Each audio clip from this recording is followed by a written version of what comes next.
بسم الله الرحمن الرحيم. الحمد لله والصلاة والسلام على خاتم الأنبياء والمرسلين سيدنا محمد وعلى آله وصحبه ومن والاه. السلام عليكم ورحمة الله وبركاته. أنا عبد الرحمن صالح المحيلان، رئيس مجلس إدارة العون المباشر التي لها خبرة عما يقارب 30 سنة بالعمل الخيري التطوعي بأفريقيا. يمكن راح استخدم دكتاتوريتي شوية وآخذ دقيقة أن أضع توصية واحدة، والتوصية ليست بها القصد أن نلوم أي أحد، فأنا أقدر جدا لعمل الصندوق الكويتي للتنمية، ولا بقصد أن أعطي رسالة إلى المتحدثين، ولكن وجدت في العمل محليا وفي أفريقيا أننا لا نحترم الوقت كثيرا، فالتوصية أن نعمل على احترام الوقت في عملنا، لأن نعتقد بأن خسرنا ما يقارب 30% من جهود العمل، لأن ليس للوقت أهمية. فهذه هي توصيتي، وأسأل الله أن يوفقنا جميعا. لدينا اليوم 3 متحدثين في دور المنظمات الغير حكومية في دعم التنمية. وأول المتحدثين دكتور جانيمي أديسا، مدير المجتمع المدني بالاتحاد الأفريقي، وكان كذلك مسؤول عن العمل الاجتماعي لنون ستيت لكل أفريقيا، فله 10 دقائق فليتفضل. Your Excellency.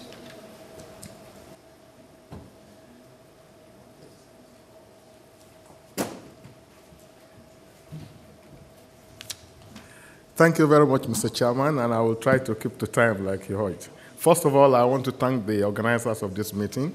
It's been very well coordinated and efficient, and we want to thank you specifically for inviting us, and me particularly, to speak on this subject.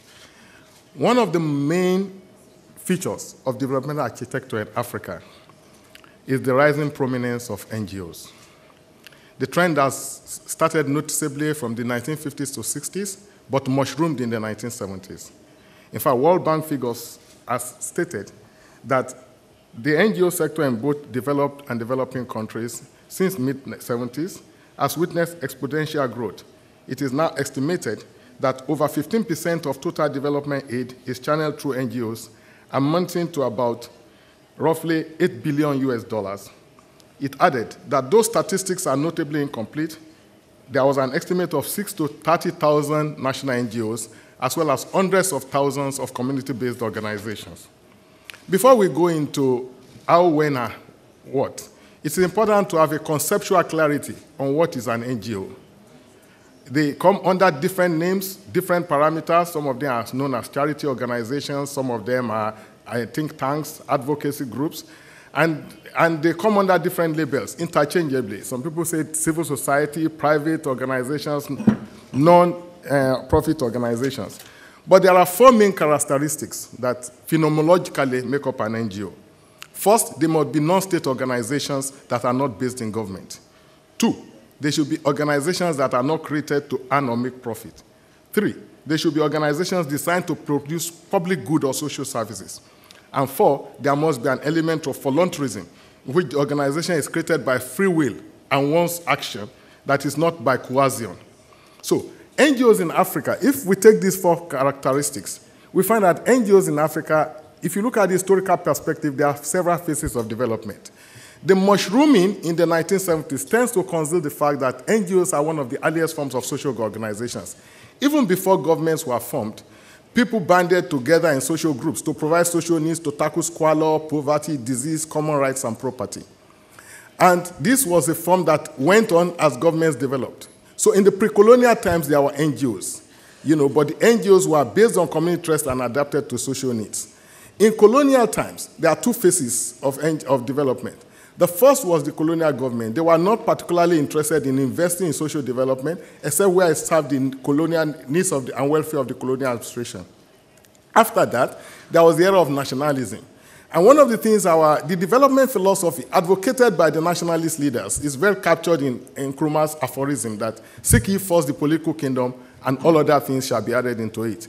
So our nationalist leader says once you got self-government and you are in control of government, then you can take care of development. There was a developmental philosophy in the nationalist struggle that tended to place a priority on government. So after they achieved independence, you find that governments invested heavily using rising economic products allied to developmental purposes. So the governmental administration of the immediate post-colonial regimes tended to also emphasize the importance of government. And that while not totally obviating the need for private organizations, put it at a decreasing premium. The problem was that in the aftermath of independence, soon after the 1970s, the continent experienced severe economic crisis associated with lack of growth, high inflation, rising internal and foreign debts, crumbling infrastructures, and shortage of essential commodities. The harsh economic conditions were often coupled with process of misgovernance, neocolonial dependencies, and asymmetric global trading patterns. The situation created a gap in the social landscape so that by the 1970s, the scope of social organizations trying to fill in gaps that government can or will not form arose. So there was an exponential growth of NGOs. But it is not to be assumed that this growth was simply internally inspired. It was not. There were external factors also in it. Certain factors contributed to this process, and I will highlight some of them. The end of the Cold War in the 1970s and 80s made it easier for NGOs to operate. Communication advances, especially the internet in recent times, helped to create new global communities and bonds across state boundaries among like-minded people. Globally, resources had increased considerably, with growing professionalism and increasing employment opportunities in NGOs. Fourthly, the media ability to inform more people about global problems, along with the visual images imported by television and of late the social media, created broader awareness, impelling the public to demand that governments and private sector take action of some sort to alleviate problems and sufferings. Fifth, externally, NGOs also developed as part of a larger neoliberal economic and political agenda known as the Washington Consensus, pushed and spearheaded by the United States and Western governments, which tended to minimize the role of state in providing social services such as health and education, and to push funding to NGOs as an alternative to the states. So a thesis developed, pushed particularly by this agenda, that NGOs have purely idealistic roots. They have come in as a balancing force in society between the transactional interplay of political and market forces. So we are told that while market forces lead to more and more relaxation of rules and regulations for the benefit of the market, the activities of NGOs come in as a mediating force to balance the negative impacts of the markets, such as exploitation, degradation, and social suffering. This is a romantic notion of NGOs which presupposes a triadic unity between the state, market, and civil society.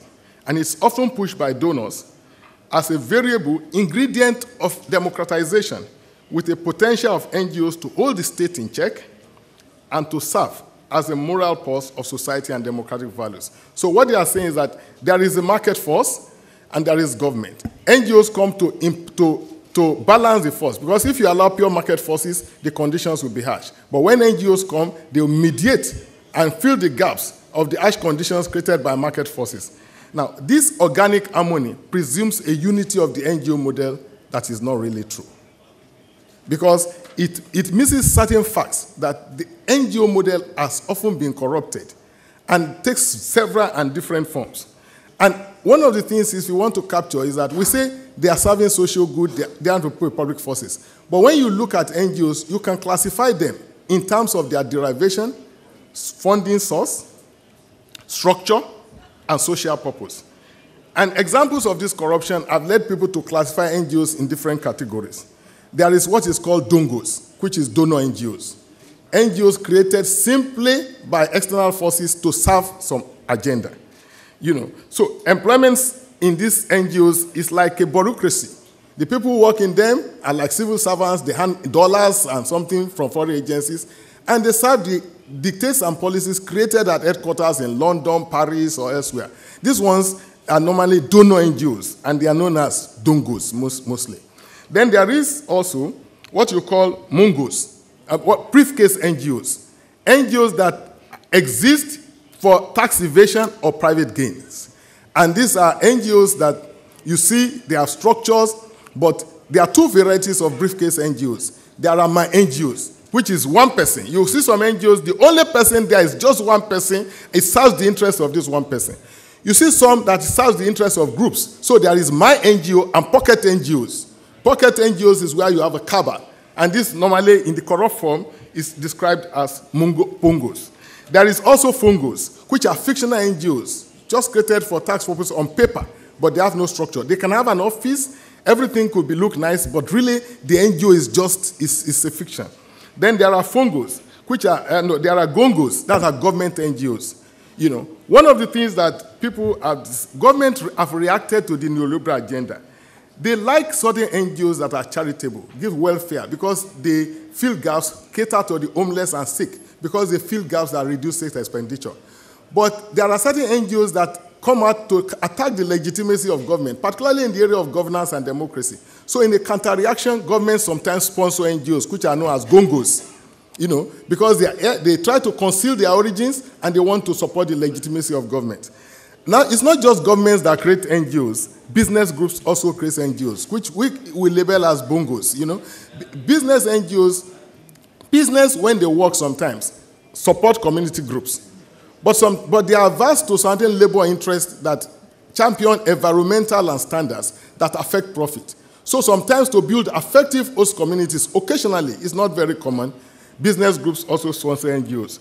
I went into these categorizations to show you that the NGO model can be corrupted. And this classification demonstrates that the interplay of market, state, and civil forces is not a triadic unity. It is subject to a lot of distortions. So, what is the perspective for the present and future? These problems notwithstanding, NGOs will continue to play important roles in our society. And there are certain reasons behind them. So, okay, interest of donors, demonstrated capacity, excellence, aptitude, some actually positive contributions. So they occupy spaces that government cannot fill. And what is the future? I think the future lies in the complementarity. We must build a coalition of efforts. NGOs can never replace government, and they should not try to. They cannot occupy the space of government. They are dependent on government policies also to survive.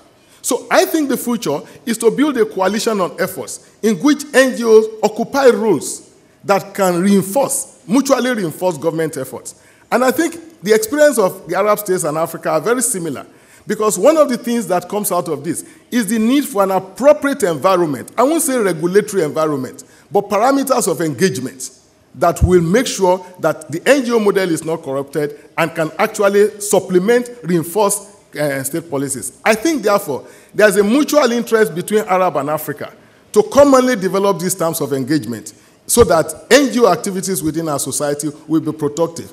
And in the context of the Afro-Arab Summit, it may be necessary for us to have joint civil society forums, that can make inputs into your subsequent policies. I thank you very much.